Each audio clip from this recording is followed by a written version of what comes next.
Alors on va lire la question de Brady. Salut Basco, j'espère que tu vas bien. Lors du 61e anniversaire de la fête de l'indépendance au Gabon, le 17 août dernier, il y a eu une prestation de danse au Koukoué dans un restaurant-bar. J'aimerais savoir, est-ce que c'est une bonne représentation de notre culture gabonaise ou une mauvaise représentation de celle-ci? S'il faut dire quelque chose, je pense que ça ne doit pas être orienté dans le sens d'un jugement, mais plutôt dans le sens d'une vision. Parce que je pense que ce qu'on a besoin actuellement chez nous au Gabon, c'est d'une vision. Il y a beaucoup de choses à apprendre à propos de la danse traditionnelle du Gabon, de son histoire, de son expression merveilleuse, de ses bénéfices, mais aussi des conséquences d'une mauvaise représentation de l'expression de la culture de la danse traditionnelle du Gabon. Nous mettons beaucoup plus d'argent dans du divertissement et du matérialisme que dans des connaissances. Nous sommes sans doute la génération au Gabon où on a survalorisé le divertissement et on oublie que la vraie valeur, c'est dans les connaissances. Vous savez, nous au Gabon, on aime dire, on aime notre culture, on aime la danse traditionnelle du Gabon, c'est notre culture et toutes ces choses-là. Voici ce qu'il faut savoir quand on dit on aime sa culture. Ce qu'on appelle l'amour pour sa culture a pour fils aîné le respect. Dans aucun pays au monde, quelqu'un ne peut dire j'aime ma culture sans respecter sa culture. Alors, quelle que soit notre bonne volonté, notre bonne intention de vouloir valoriser la culture traditionnelle de chez nous, nous devons connaître d'abord l'histoire des danses traditionnelles de chez nous, ses différents noms et ses significations afin que cette danse soit représentée en fonction de l'écriture de son histoire. Parce que l'histoire d'une danse nous dit ce qu'on doit faire, mais ça nous avertit aussi de ce qu'on ne doit pas faire. Représenter une danse traditionnelle sans connaître son histoire, ça ne s'appelle pas de l'amour pour sa culture, ça s'appelle du marketing. Parce que comme je disais au début, ce qu'on appelle l'amour pour sa culture a pour fils aîné le respect. Et le respect pour une culture implique la bienveillance, en tout temps, en tout lieu et en toutes circonstances. Pour savoir si un Moukoué doit prester dans un restaurant-bar, il faut se poser la question, c'est quoi une danse traditionnelle socio-culturelle et c'est quoi une danse traditionnelle spirituelle qui respecte les normes?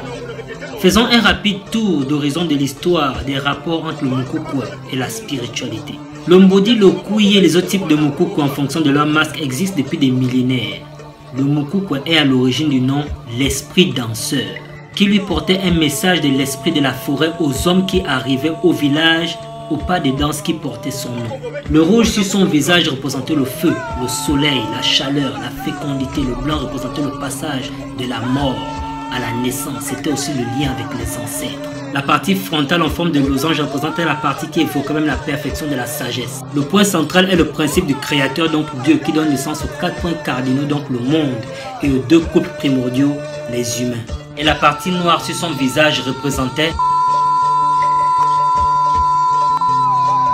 Voilà pourquoi le Moukoué ne danse qu'à des occasions spécifiques, telles que le retrait des deuils, les grandes cérémonies traditionnelles, les grandes cérémonies initiatiques, mais aussi pour les soins traditionnels d'un patient. Raison pour laquelle le gros de la cérémonie se faisait soit en brousse, soit dans une cabane construite pour la circonstance qu'ils appelaient Koso, et non restaurant-bar. Aujourd'hui, avec la mondialisation, la modernisation, l'acculturation, au fil des temps, la danse au Koukoué s'est vulgarisée, ça s'est modernisé. Donc la danse au Koukoué s'est exécutée désormais en tout temps, en tout lieu, en toutes circonstances, sans que ça ne choque plus personne. Dans les villages, là, on peut encore trouver cette profondeur de la beauté de la danse au Koukoué. Mais quand tu regardes dans la capitale, enfin, je sais pas, hein, les Moukoué défilent là-bas sur la route. Il y a les embouteillages, les taxis, les clandos. Enfin, je sais pas pourquoi Moukoué doit juste traverser la route comme ça. Franchement, je sais pas. Tu presses dans des galas. Enfin, je sais pas, je suis pas là pour faire un jugement sur quelqu'un. Vous-même faites le constat. Beaucoup diront c'est leur business, c'est leur gagne-pain, c'est leur gombo. C'est pas mauvais. Je n'ai pas dit ne prestez pas les danses au Koukoué. Tout ce que vous pensez, vous avez raison. La question c'est, est-ce qu'il était conçu pour ça? Voilà pourquoi quand nos grands-parents faisaient des choses, la façon qu'ils représentaient la danse traditionnelle du Gabon, on avait l'impression qu'ils étaient en train d'écrire un poème parce que c'était tellement beau dans leur démarche, dans leur façon, dans leur manière de faire, dans leur vision. Ils présentaient ça comme étant la plus belle chose qui soit. Chaque pays répond à des lois culturelles traditionnelles et des lois culturelles spirituelles en accord avec la terre établie. Ça inclut les animaux, les plantes et les êtres humains. Donc pour utiliser la culture afin d'impacter le monde, il faut respecter et obéir aux lois culturelles de sa terre. Parce que l'absence des lois culturelles d'un pays, c'est le début de la destruction de ce pays. Les autres pays nous ont montré ça même à travers des films. Si on revient sur le film Ip Man, le combat Twister vs Master Wong, Ip Man dit à Master Wong, tu es mal en point, arrête le combat. Master Wong répond en disant à Ip Man, je préfère mourir, mais que l'on ne méprise pas les arts martiaux chinoises. Parce que la loi culturelle des arts martiaux chez les Asiatiques, c'est l'honneur.